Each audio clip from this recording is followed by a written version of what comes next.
Sydney's town hall is a grand old pile of Victorian nonsense, and the locals love it dearly. But there's absolutely nothing here to say we're in Australia. And the trouble is, much the same can be said about the music which has been played on the stage here since the 1890s. Australia still doesn't have a definite musical personality, and we can't even agree on an official anthem. But after 200 years of foreign domination, we're still searching for that distinctive sound of our own. You must remember this, a kiss is just a kiss, a sigh is just a sigh. The fundamental things apply as time goes by. It's still the same old story, a fight for love and glory, a case of do or die. The world will always welcome lovers as time goes by. Hello, guys. How are you? Well. Look at this bunch. Look, fellas, how about a little number, a little song? A number that I heard in America. They tell me is very popular here. It's something about a bum walking along the road and he meets some dame named Matilda. Is that right? There's no doubt that the best known Australian song outside of Australia is Walting Matilda. And whether it's played with the acrobatic finger of Chico Marx or sung by the local school choir, it strikes a responsive chord almost anywhere.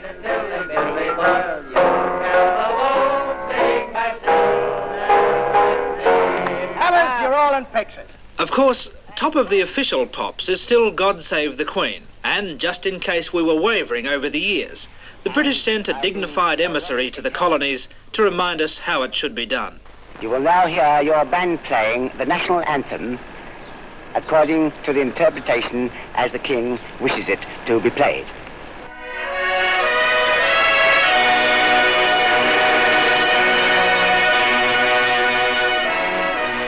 Of course, a national anthem and a national song are two different things.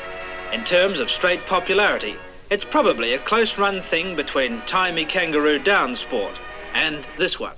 It's lonesome away from your kindred and all, by the campfire at night, where the wild dingoes call.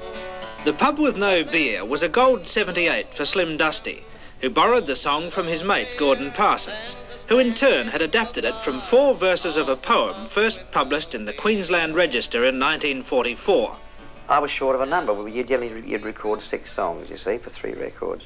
So I said to Gordon, how about the pub? If you're not going to use it, well, what about it? So he was in favour of it. So I had a song called Saddle Boy, and so I put the pub on the reverse side as a classed as a B-side sort of thing.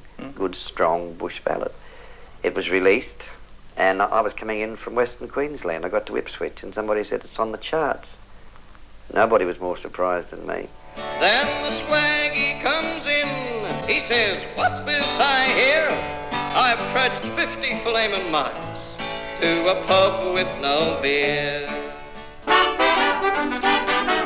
But perhaps the most famous Australian popular song of all was written by this man, Jack O'Hagan. The Road to Gundagai is so powerful in the memory of most Australians that even though it wasn't dreamt up until 1920, many old diggers today swear they sang it in the trenches in the First World War. O'Hagan, who wrote hundreds of songs, was so famous in his day that even Ginger Meggs knew who he was. But despite his dozens of hits like After the Dawn, it was Gundagai which put him, and indeed the town, on the map. Originally, it was nearly going to be along the road to Bundaberg. Bundaberg? Bundaberg, yes. I was looking for that was the rhythm and the melody I'd set, and I thought, well, Bundaberg. But then Bundaberg, unfortunately, has an unromantic river name to it. I was looking for something like Mississippi, Mississippi, Murrumbidgee. And now, the inevitable Gundagai. There's a track winding back to an old-fashioned shack along the road to Gundagai, where the blue guns are growing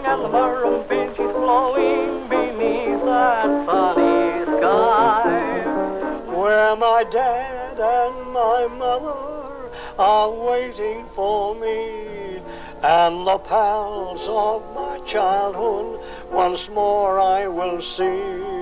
Then no more will I roam when I'm heading right for home along the road to Gundagai.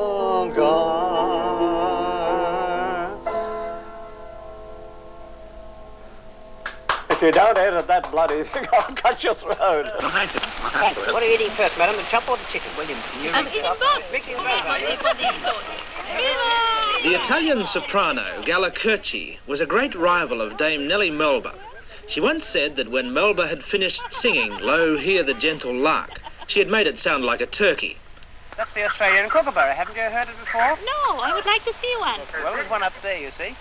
But it didn't really matter much what the Italian lady said about our Queen of Song. Australia has always loved her international visitors, whatever they might say or do. Perhaps if you sing for her, madam, she might laugh for you. Now, let me see. Will you laugh if I sing? Huh? Sita macchiare sereno cariño, yo te daré clave, dite bonito, y verá que me mancha más asado, te sarà un incontito. Sita macchiare sereno dell'alma, yo te quiero más significani, y te daré la clave, dite bonito, te sarà para ti, todos son para ti, para ti, para ti, para ti. In the 1930s, our musical reputation was growing quickly, and no sooner had Galla Curci gone back home to Milano than the great German soprano Lotte Lehmann came to town. And after the success of that last picnic, the newsreels could hardly wait to get Lottie out into the scrub and try the whole thing again. Kookaburra? Yes? I never have heard about it.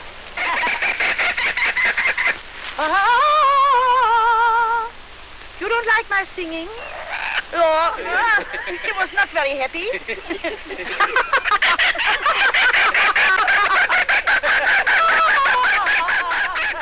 By all accounts, many of the great overseas stars have enjoyed their stays down under immensely.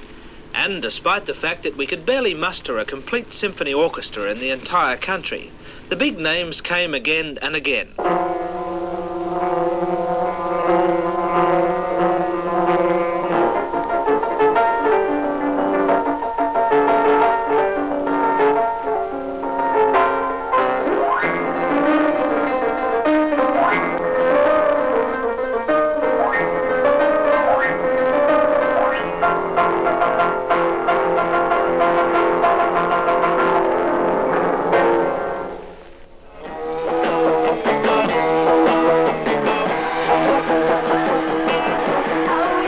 But of all the musical visitors in our history, none made such an impact as a popular new quartet from England.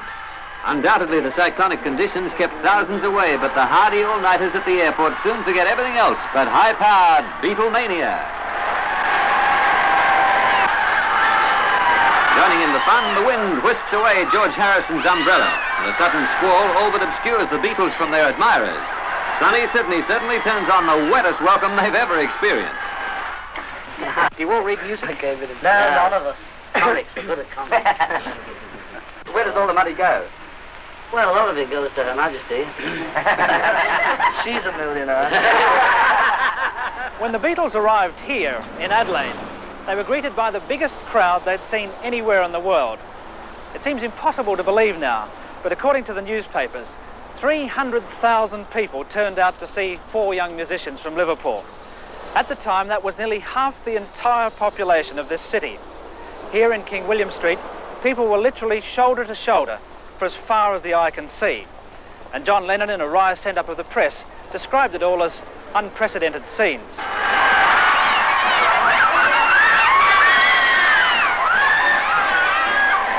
could virtually hardly move in the streets. Even at 4 a.m., there were hundreds of teenagers outside the South Australia Hotel chanting, "We want the Beatles, we want the Beatles." You know, it was just incredible. You see, I was a member of a corporation or an association called Aztec Services, of which Ken Brodziak was and is the managing director. And Ken was particularly astute because he signed the Beatles up, I think about 12 months before they actually came to Australia, at a time when, from memory, they were about £2,000 a week. By the time they actually got to Australia, I think they were commanding something like 30 or 40,000 dollars a night in America for their appearance. But of course, they were they were stuck with a signed contract, and they fulfilled it.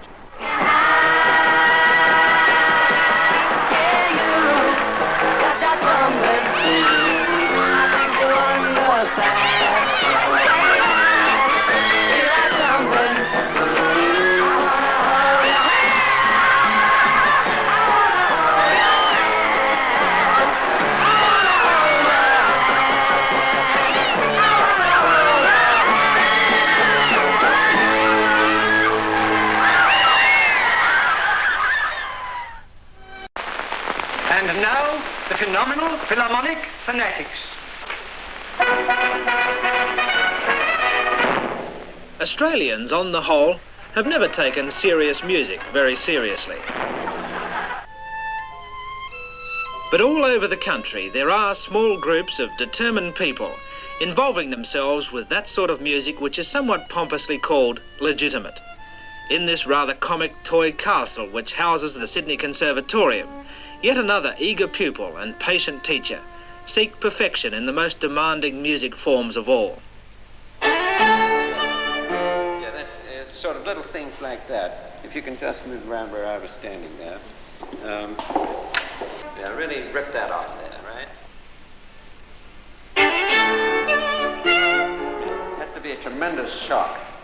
From time to time, the frustrations of being surrounded by a sea of hit parade sounds from England and America have prompted serious musicians to respond with a salvo.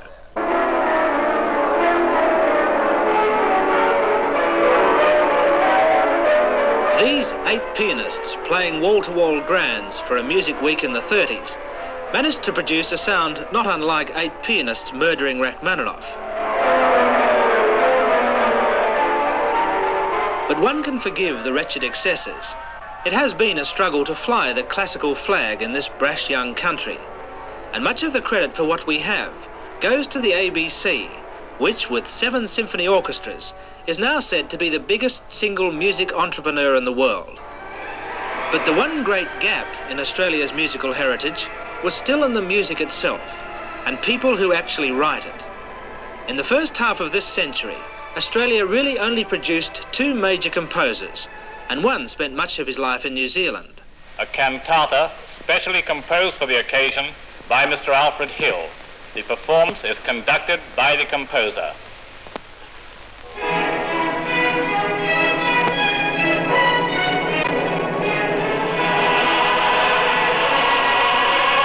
Alfred Hill turned to New Zealand only as a source of inspiration. In every other way, he was a passionate Australian. He studied with immortals like Brahms, conducted fine orchestras in America, but he always returned here to write and play in a marvellous partnership with his wife Miri, also a composer. When he wrote, what he was writing was always the best to Alfred. It was the latest. It was going to be the best. And what did he consider then, or what was his most successful music commercially? Oh, the Poi song, I suppose. Alfred said he was known by his worst composition.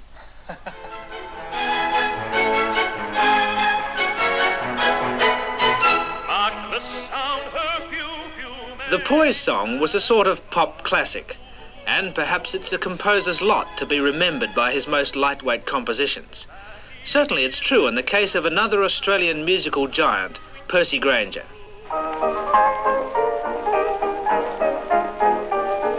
Percy Grainger did much more than compose country gardens.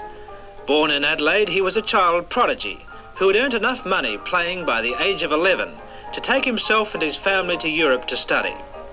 Then, as a young man on the concert circuit, he became an international success.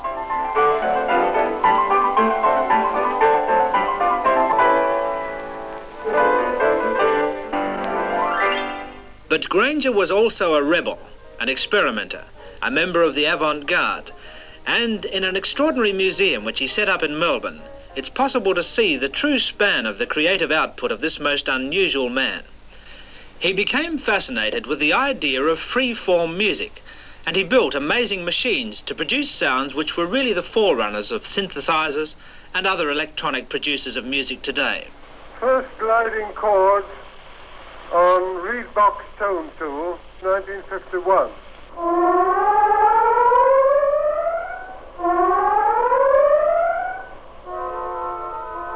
unorthodox instruments, coupled with Granger's unusual experiments, even with clothing, contributed to his eccentric image. He really took issue with the concert life, so to speak, and with the standard concert repertoire, and said to people repeatedly over and over, there is music outside the concert repertoire which is interesting, beautiful, moving, and worth taking notice of. Granger was a classic case of a man ahead of his time. His amazing museum, which lay dormant for years, is now exciting interest throughout the musical world. 20 years after his death, the name Percy Grainger is once again gaining legendary proportions. But in the long run, it will be history that decides whether he will be remembered for this music or for this.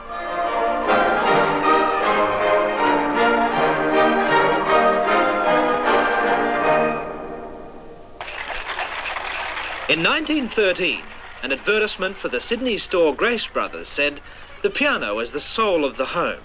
But when the gramophone came along and the piano was no longer a household institution, many were consigned to the scrap heap. Time for one last tickle of the ivories on the old goanna, and up they went, in a magnificent bonfire of rosewood and walnut. Popular music now belonged to the record companies, and that's where it would stay.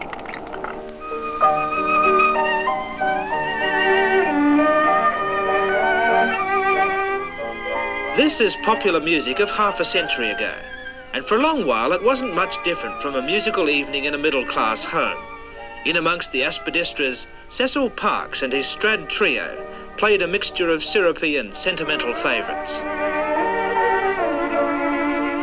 It wasn't exactly foot-tapping stuff, but music was moving out of its Edwardian straitjacket and even into flannels.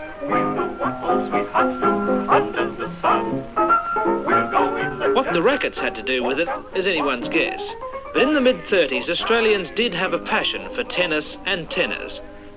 In the shade of the old apple tree. Close harmony was the vogue, and groups like the Sundowners were all the rage.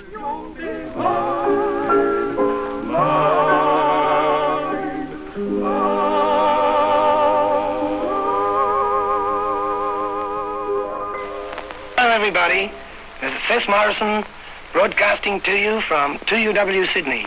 The boys will play for you an old number with a new rhythm. The name of this song is Dinah. The name of this song is Dinah. The name of this song is Dinah. In many ways, this is the story of Australian popular music, always aping the Americans. Megaphones, wing collars, initials on the music stands, and Ronald Colman moustaches. The full bit. Not very original, but pretty good music all the same.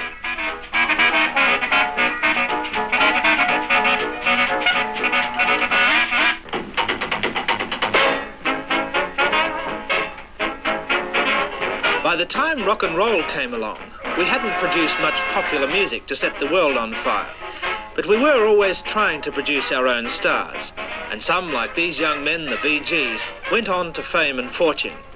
Others were quite happy to remain big fish in a little pond. Little Patty is the sort of Shirley Temple of Australian rock, and her brother-in-law, Cole Joy, is still one of the biggest names in the business. The other night, actually, I listened to a very old record of mine, and I remembered it was my first album, which meant a lot of time in the studio. And at EMI, they didn't have any microphone stands that would reach my height. You know, proper mics. They had microphones that weren't so good, but no voice microphones. So I stood on a big box to make a whole album.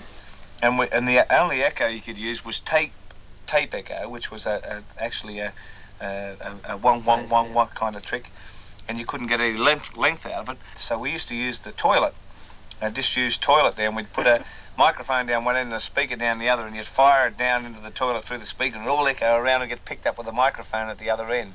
But we made a few hit records on that. As a matter of fact, I'm looking for an old toilet because I'm due for another hit. But the biggest name in Australian rock and roll was, of course, Johnny O'Keefe, the Wild One.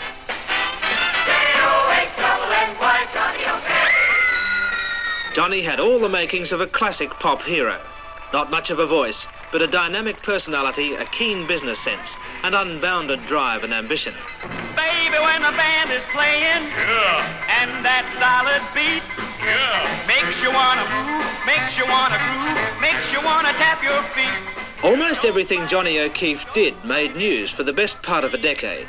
Marriage, divorce, nervous breakdowns. But the music business is a strange animal, and it can capitalise even on the worst situations. Shortly before he died, Johnny O'Keefe told us about those crazy days when even a road accident could be turned into something which would still fascinate the fans. So I decided, well, Monday, I'll make that the day, and I'll go down to the hospital at 7:30 every Monday, and I'll have 15 plastic surgery operations, and I'll publicise them so that the people, or the kids of Australia, as well as the adults, could watch my face change from week to week on 6 o'clock rock.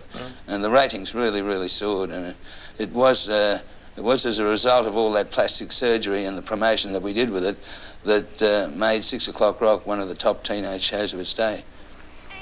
Johnny was a tragic rock and roll idol. Knock 'em down, drag 'em out, live fast, die young. And perhaps the words of another Australian song could be his epitaph.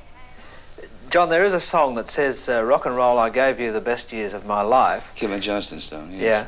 Yeah. Would it be fair in your case to say that not only you gave rock and roll your life, it almost killed you? Yes, I would say so. Well, if we're to class it as rock and roll or being an entertainer, which is pretty precarious anyhow. I think perhaps earlier on I did a little more than I should have, and I have a tendency even now to try and take on a lot more things than I can really handle. I think I can handle them, but I can't always do that. And what I hope to do, and as a Capricorn, as you would know, you make long-range projects. What I hope to do is spend my time as much as I can in the office, promoting new talent and helping kids get started to become international stars. And then on Friday and Saturday, or Saturday and Sunday, pop over to Marrickville store to sing a couple of songs and not do quite as much in the live side of the performing as I've done in the past.